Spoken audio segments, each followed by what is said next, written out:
মসজিদে নামাজে বাধা দেয়া ও মাইকে আজান বন্ধ রেখেছে হিন্দু সম্প্রদায়। মাদারীপুরের শশীকর শহীদ স্মৃতি কলেজের অধ্যক্ষ দুর্লভানন্দ বারৈ ও হোস্টেলের দায়িত্বে থাকা শিক্ষক বিমল পাণ্ডে এবং শিক্ষক লিটন দত্তের ইন্ধনে কলেজ মসজিদে আজানের জন্য মাইক লাগাতে বাধা দেয় হিন্দু শিক্ষার্থীরা। গত দুদিন আগে সামাজিক যোগাযোগ মাধ্যম ফেসবুকে ভাইরাল হওয়া একটি ভিডিওতে দেখা যায় মসজিদে মাইক লাগাতে বাধা দিচ্ছে হিন্দু সম্প্রদায়। এ সময় মসজিদ ভেঙে ফেলারও হুমকি দেয় তারা।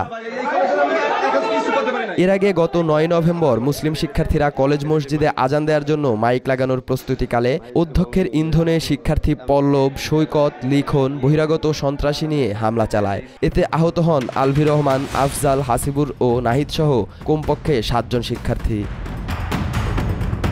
এই ঘটনায় আহত শিক্ষার্থীর বাবা মুজিবুর রহমান বাদী হয়ে থানায় মামলা করেন। তবে হামলার ঘটনায় কলেজ অধ্যক্ষ দুর্লভানন্দ বারৈ ও হোস্টেলের দায়িত্বে থাকা শিক্ষক বিমল পাণ্ডে এবং শিক্ষক লিটন দত্ত জড়িত থাকায় তাদের অপসারণের দাবিতে বিক্ষোভ মিছিল করেন শিক্ষার্থী ও স্থানীয়রা।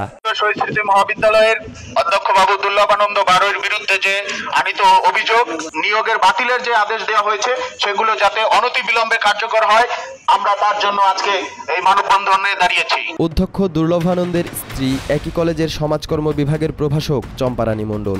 অভিযোগ রয়েছে এই দম্পতি হাসিনা সরকারের আমলে কলেজে নিয়োগ বাণিজ্য, দুর্নীতি, অনিয়ম এবং ক্ষমতার অপব্যবহার করেছে। এছাড়া অর্থ আত্মসাতের অভিযোগে তাদের এমপিও ভুক্তি বাতিল করা হয়।